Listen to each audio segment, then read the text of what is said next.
आज मैं लाई हूं आपके लिए एक रोमांचक कहानी। इमेजिन करो कि एक कांच की इनविजिबल दीवार पूरे शहर को चारों ओर से घेर ले, जिसको दुनिया की कोई भी ताकत ना तोड़ पाए और अंदर बैठे लोगों की जिंदगी नरक से भी बदतर हो जाए। कुछ ऐसा ही होता है हमारी आज की इस फिल्म में। फिल्म की शुरुआत होती है बार्बी नाम के एक लड़के को दिखाने से, जो कि एक लाश को जंगल में दफना रहा था। उस लाश को दफनाने के बाद बार्बी भी अपनी कार से उस गांव से बाहर निकलने लगता है, पर आगे लिंडा और शरीफ नाम के दो पुलिस वाले खड़े थे, लेकिन बार्बी उनसे बच जाता है। पर आगे सड़क के बीचों बीच दो गायें खड़ी थीं, जिनको बचाने के चक्कर में बार्बी अपनी कार को एकदम से मोड़ देता है। पर बार्बी इस हादसे से बच जाता है, पर अचानक जमीन अर्थक्वेक की वजह से जोर जोर से हिलने लगती है। देखते ही देखते आकाश से एक चीज बार्बी के सामने आकर गिरती है। बार्बी देखता है कि वह इनविजिबल चीज के गिरने से वहां खड़ी गायें दो हिस्सों में कट चुकी थीं। जब वह उसे वहां जाकर चेक करता है तो वह एक इनविजिबल दीवार थी, जिसके गिरने से वहां के घर भी दो हिस्सों में कट गए थे। तभी वहां की पुलिस को पता चलता है कि गांव की पावर सप्लाई कट गई है और इंटरनेट भी अचानक बंद हो गया है। तभी बार्बी के पास जो नाम का एक लड़का आता है और बार्बी से कहता है कि क्या तुम ठीक हो। पर जब वह उस इनविजिबल दीवार को छूता है तो वह भी शॉक्ड रह जाता है। तभी गांव के ऊपर से उड़ रहा प्लेन भी उस वॉल से टकरा के क्रैश हो जाता है, जिसे देखकर गांव के लोग और भी ज्यादा हैरान हो जाते हैं और उन्हें पता चल चुका था कि इस दीवार ने आधे से ज्यादा गांवों को कवर कर लिया है। वहीं हम एक रेडियो स्टेशन पर फील और उसकी असिस्टेंट डोडी को देखते हैं, जो स्टेशन पर सिग्नल्स लाने की कोशिश कर रहे थे। वह हैरान थे कि आखिर सभी घरों में एकदम से सिग्नल्स कैसे कट हो सकता है, इसलिए वह उसे ठीक करने में लग जाते हैं। वहीं हम देखते हैं कि एक फायर ब्रिगेड का ट्रक तेजी से उस दीवार की तरफ आ रहा है, पर बार भी उसे रोक लेता है, जिससे अंदर बैठे वर्कर्स की जान बच जाती है। थोड़ी देर के बाद यहाँ पर उस वॉल को चेक करने के लिए पुलिस आती है, पर उस वॉल को समझना उनके बस से बाहर था। थोड़ी देर के बाद गांव का काउंसलर भी वहां पर पहुंच जाता है, लेकिन उन्हें भी उस वॉल के बारे में कुछ समझ नहीं आता। अब इस शहर की तरफ आने वाले सभी रास्तों को बंद कर दिया जाता है, क्योंकि इस वॉल की वजह से बहुत ज्यादा एक्सीडेंट होने लग गए थे। इस घटना से दूर एक घर में जूनियर नाम का लड़का एनजी नाम की लड़की से इंटीमेट हो रहा था, पर अचानक किसी बात को लेकर उनके बीच झगड़ा होने लगता है, जिस पर एनजी जूनियर को थप्पड़ मारकर वहां से चली जाती है। इसके बाद हम एक फैमिली को देखते हैं, जिसमें मदर कैरोलिन एलिस और उसकी बेटी नॉरी उसी गांव की तरफ जा रहे थे, पर वह इस बात से बेखबर थे कि डॉम ने उस गांव को कवर किया हुआ है। दूसरी तरफ हम जूलिया नाम की एक इन्वेस्टिगेटर को देखते हैं, जिसे एक औरत बताती है कि इस गांव में मैंने प्रोपेन से भरे 6 ट्रक्स को आते देखा है, और इतनी बड़ी क्वांटिटी में प्रोपेन का इस गांव में आना किसी खतरनाक प्लान का हिस्सा हो सकता है, या इसके बारे में इन्वेस्टिगेशन शुरू कर देती है। वहीं बिग जिम रेडियो स्टेशन जाकर इस खबर को रेडियो पर चलाने को कहता है। इसके बाद कैरोलिन, जो अपनी फैमिली के साथ इस गांव की तरफ आ रही थी, वह रेडियो पर उस खबर को सुन लेती है, पर उन्हें यह एक फेक न्यूज लगती है। तभी उसी रास्ते पर उनकी आंखों के सामने एक ट्रक उनसे पहले ही डोम से टकरा जाता है, जिससे उनकी जान तो बच जाएगी। इतने बड़े इंसिडेंट को देखकर नॉरी को दिल का दौरा पड़ने लगता है, लेकिन बेहोश होने से पहले वह किसी पिंक स्टार के बारे में बात करती है। अब वहां से नॉरी को हॉस्पिटल में लाया जाता है, जो कि गांव में होने वाली घटनाओं से भरा पड़ा था। जीस हॉस्पिटल में जूलिया और बार्बी पहले से ही कई मरीजों को ला चुके थे, और उसी अस्पताल में जूलिया का पति भी डॉक्टर था, लेकिन वहां से उसे मिला नहीं था।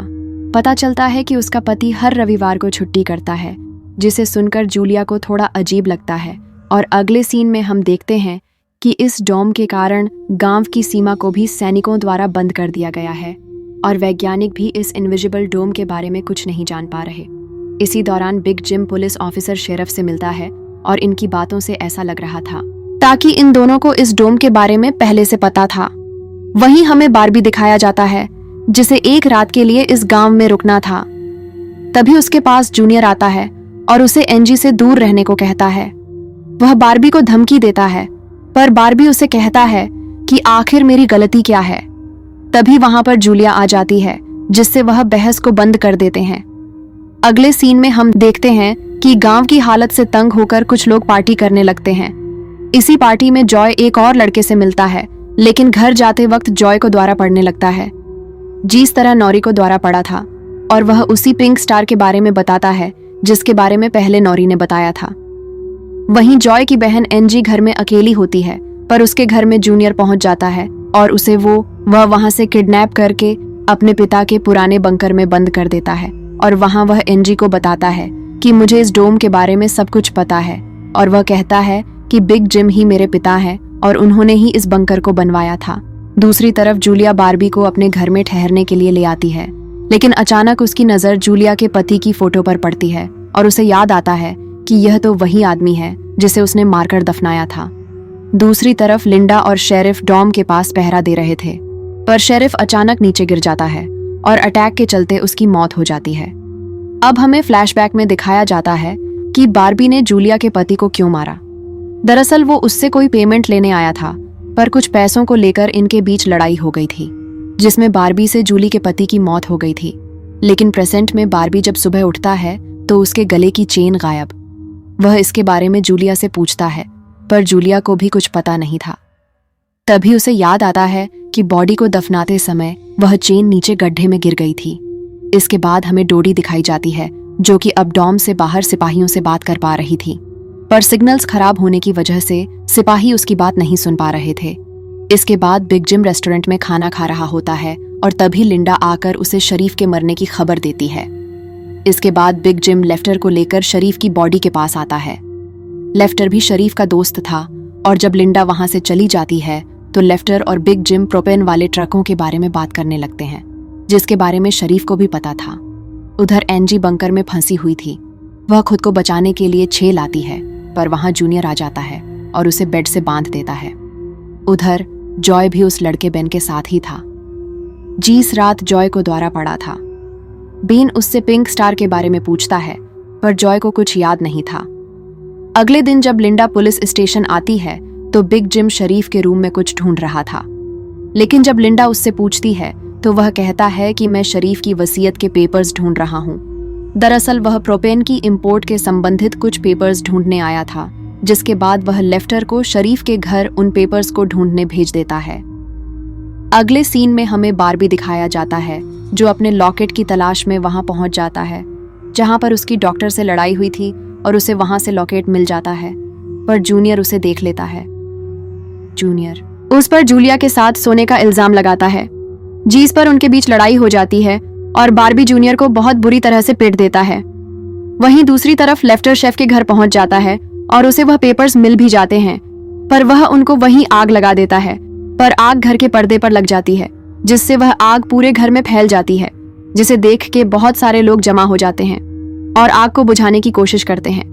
तभी लिंडा अंदर लेफ्टर को देख लेती है और उसे बचाकर बाहर ले आती है, पर यहाँ लोग आग को नहीं बुझा पा रहे थे। लेकिन जिम लॉडर लेकर आता है और पूरे घर को गिरा देता है, जिससे आग पूरी तरह खत्म हो जाती है। इसके बाद सारे लोग एक जगह पर इकट्ठे होते हैं, जिनमें से पॉल नाम का एक पुलिस वाला कहता है कि इस आग का धुआं डॉम से बाहर नहीं निकल पा रहा है, जिसका मतलब है हम भी इस डॉम से कभी बाहर नहीं निकल पाएंगे।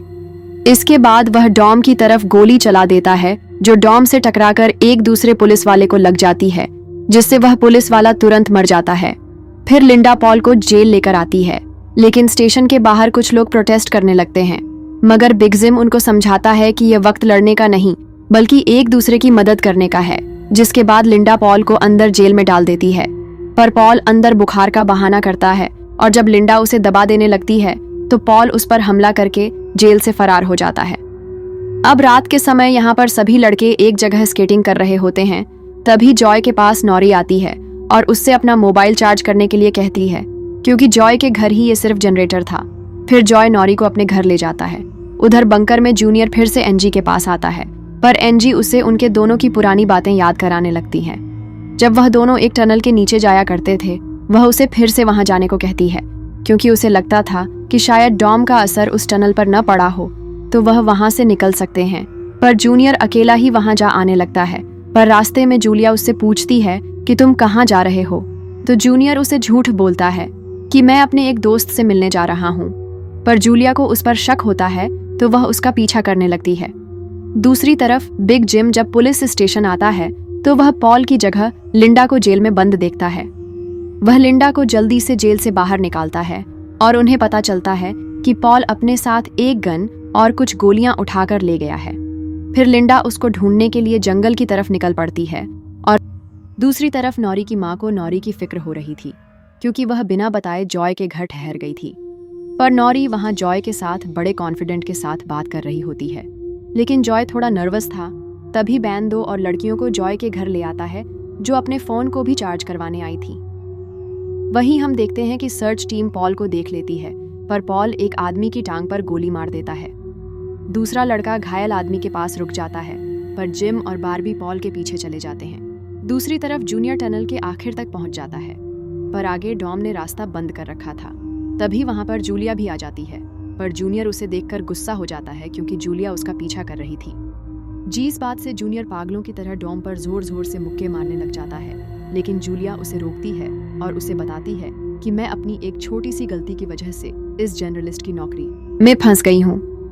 वहीं बारबी और जिम पॉल तक पहुंच जाते हैं, लेकिन पॉल अपनी बंदूक जिम के सिर पर रख देता है और वह उसे मारने ही वाला था, लेकिन पीछे से लिंडा आकर उसे शूट कर देती है। दूसरी तरफ कैरोलिन नॉरी को ढूंढते हुए जॉय के घर पहुंच जाती है और वह नॉरी को डांट कर कहती है कि तुम्हें थोड़ा जिम्मेदार बनना चाहिए। पर नॉरी जॉय का हाथ पकड़ लेती है और फिर दोनों को एक साथ दौरा पड़ने लगता है और उनकी जुबान पर बस पिंक स्टार का नाम था। उधर जूनियर एनजी के पास जाता है, पर इस बार उसके हाथ में दवाई का डिब्बा था। फिर एनजी उसके जख्मों पर मरहम पट्टी करती है, पर वह एक छोटी कैंची अपने पास छुपा लेती है।